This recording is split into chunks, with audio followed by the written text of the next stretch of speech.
Today we will discuss about the classes and objects. Okay, first we will discuss about the introduction about the classes and objects. So what is an object? Object is any real thing entity. If you are taking any object, the object is comes under the any real thing entity. So each entity contains the properties. So depending on the properties, you can take the objects. The entities are comes under the either car, house, like that. If you are taking any entities, so within the entity you can take any properties. The properties are also comes under these objects. So if you are taking the class is comes under the collection of objects. The class is comes under the collection of objects. So what are the objects we are having? These collection comes under the one class. Okay. So what is comes under the classes? If you are taking any class, the class is mainly the logical entity of the particular object. Logical entity. And if you are taking the object represents the physical entity. That means it will physically exist. The class is logically exist. Suppose if you want to construct any house, first of all you must have the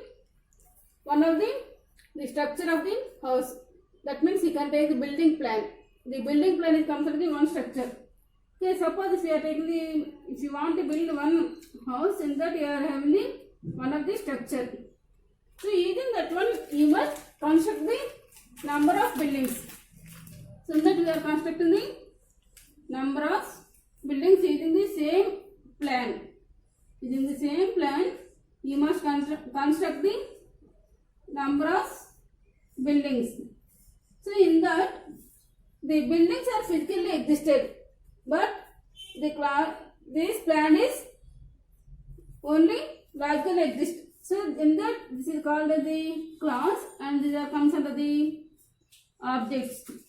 So you can use the same plan for constructing these buildings. So in that, if you are taking any class, each and every class must have some of the variables and methods. In that, you must have some of the variables and methods for each class.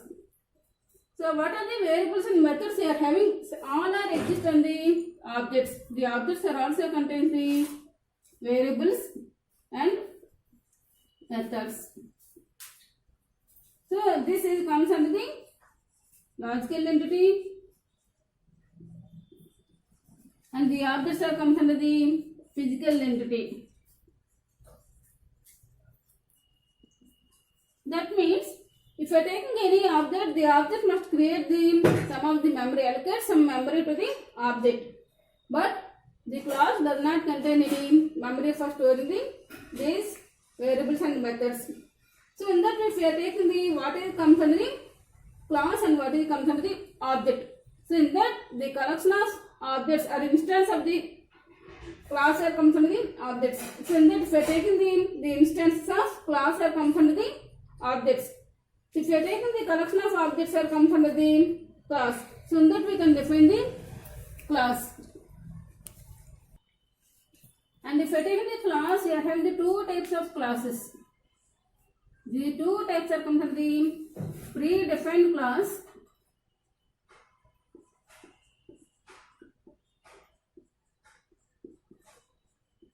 and the user defined class.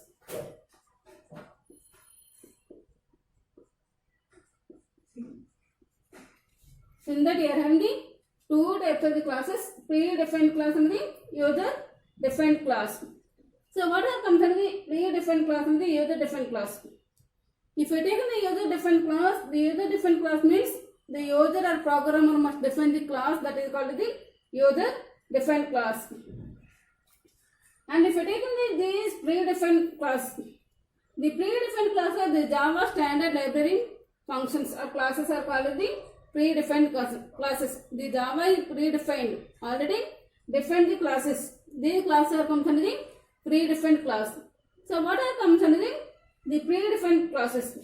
The predefined class comes under the scanner. If you are having the scanner, that is comes under the predefined function. Next, console. Next one comes under the system. Next one comes under the string. Like that. All are comes under the predefined classes. These are already defined by the system. That means Java system. And if I take the user defined classes, the user defined class comes under the array. The arrays are defined by the system.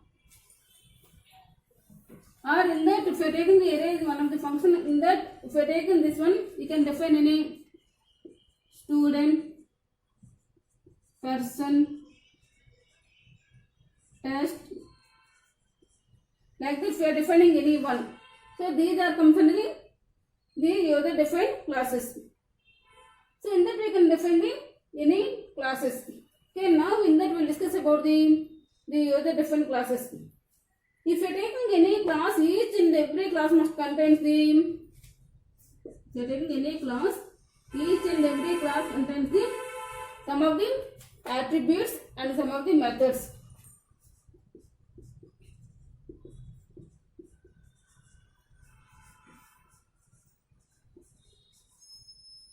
So each class contains the attributes and methods. The attributes are also called the fields or data. What is the data you want to give? That comes under the attributes. The methods means in that what is the function you want to apply. So these functions are comes under the methods. The methods are used with the attributes. So in that we can take any class. Each and every class must contain the some of the attributes and the methods. Okay. Now we will discuss about the class declaration and modifiers. So first we will discuss about the class declaration. The class declaration means you can define the class. If you want to use class in our program, first of all you must define the class. So how to define the class? If you want to define any class, in that you must use the keyword class. Keyword class follows the braces. So using that one you can define the class. So that means if you want to define the class, first of all we will discuss about what is the syntax you can follow for the class. The syntax of the class is class. In that you must have the instance variables.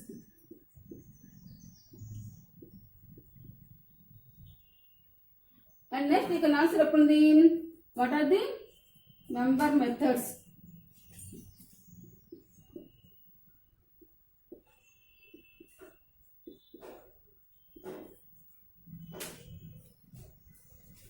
Now we can close this one. If you are taking any class, the class contains the instance variables and the member methods. So instance variables. So what is the component of the instance variables? The instance variables means, so what are the variables you are declared inside the class and outside the method? What are the variables you are declared inside the class and outside the method? Those are called as the instance variables. Okay. Instance variables are a variable which is created inside the class but outside the method is known as an instance variable. So what are the variables you are declaring outside the method and inside the class? And if you are taking any instance variables, the instance variables does not get any memory at compile time. At the time of compilation it will not get any memory. But these instance variables must have the memory at runtime. So it gets memory at runtime when an object or instance is created.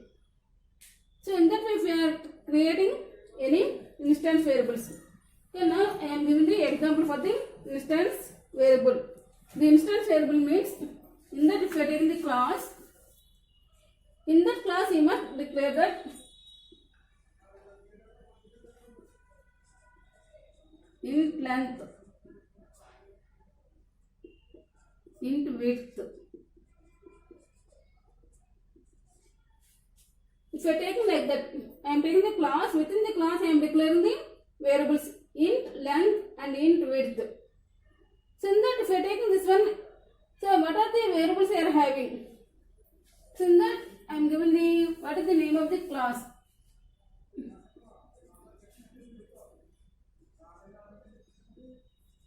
Suppose if you are taking the class rectangle, the rectangle contain the length and width of the some of the variables. So in that, if you are taking the class rectangle, length and width, these are comes under the instance variables. These are the variables. Okay, now we will discuss about the member methods or method declaration.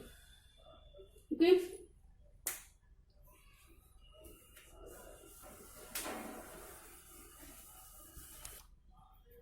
Okay, now we will discuss about the member methods or method declaration. How to declare the method? If you are taking any method, the method is similar to the function. If you are taking the method is mainly used to represent the, so what is the behavior of an object? The methods are used to represent the behavior of any object. And if you are taking this, if you are declaring any method, the method must be declared within the class after the instance variables. So whenever you are declaring the instance variables declaration follows the method declaration. So now we will discuss about the how to declare the method. That means syntax of the method. The syntax of the method is type, method name,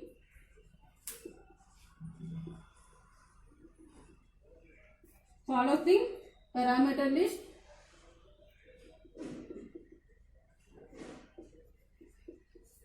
follows the method body. Next you can close this one.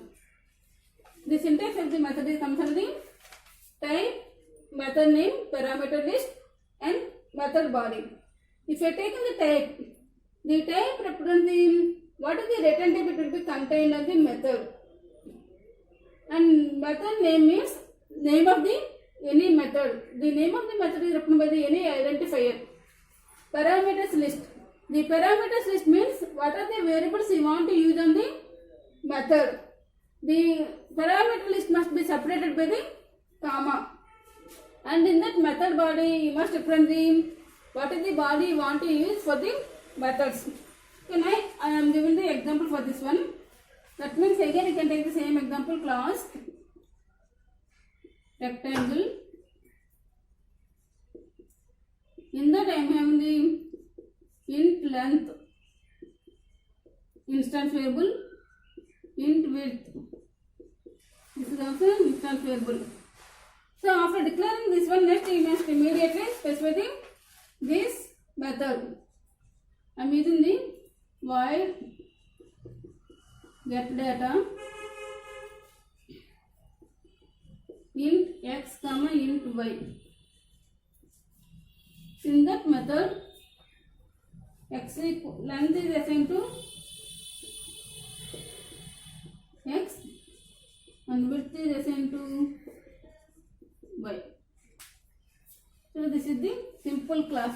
So in that I am taking the class rectangle. The rectangle contains the two variables length and width. The two variables are called as these are the instance variables.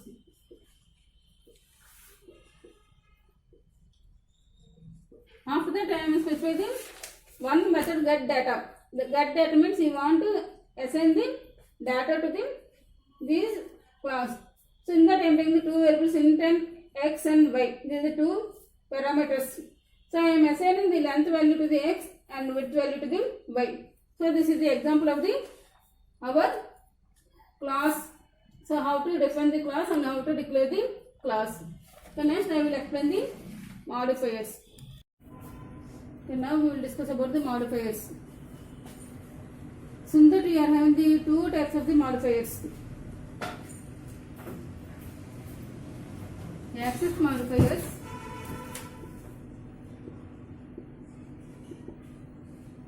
and non-access modifiers.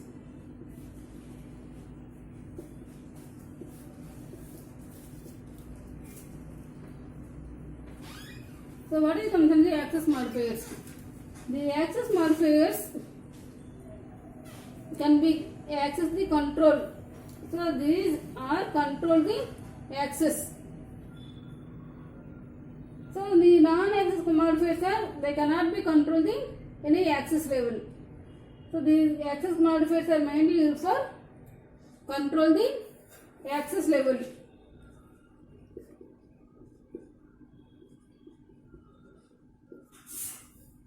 And these are not control the access level. So now we will discuss about the what are comes in the access modifiers and what are comes in the non-access modifiers.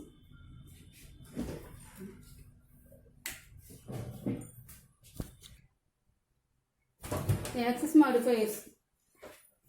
For classes we are using the two access modifiers, public and default. If you are taking the public is for the access for all classes. Whenever you are declaring as the public, that code is accessible for all classes. So whenever you are declaring as the private, at that time the class is only accessible by the class in the same package. Later we will discuss about what is comes in the packages. And if you are in the attributes, methods and constructors, in that you are in the different types of the access modifiers. Those are public, that means the code is accessible for all classes, and private. Private means the code is only accessible within the declared class. So what is the class you are having, within that class only that code is accessible. And if you are taking the default, that code is only accessible in the same package. Within the package only it will be accessed and protected. The protected means that code is accessible in the same package and subclasses. That means these are mainly used for the inheritance concept.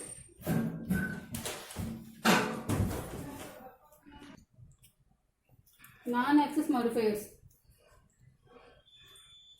So these are not access the any control of the class. For classes we are having the two types of modifiers, final and octet. The class cannot be inherited by the other class. So that means if you want to inherit any class, at that time it is not inherited in the final class. Octet. So the class cannot be used to create objects. If you want to create any objects, at that time if you are declaring the octet, the class cannot be used to create any objects. You cannot create any objects if you are declaring the octet. And if you are using these non-access modifiers or attributes and methods, in that you are in the different types.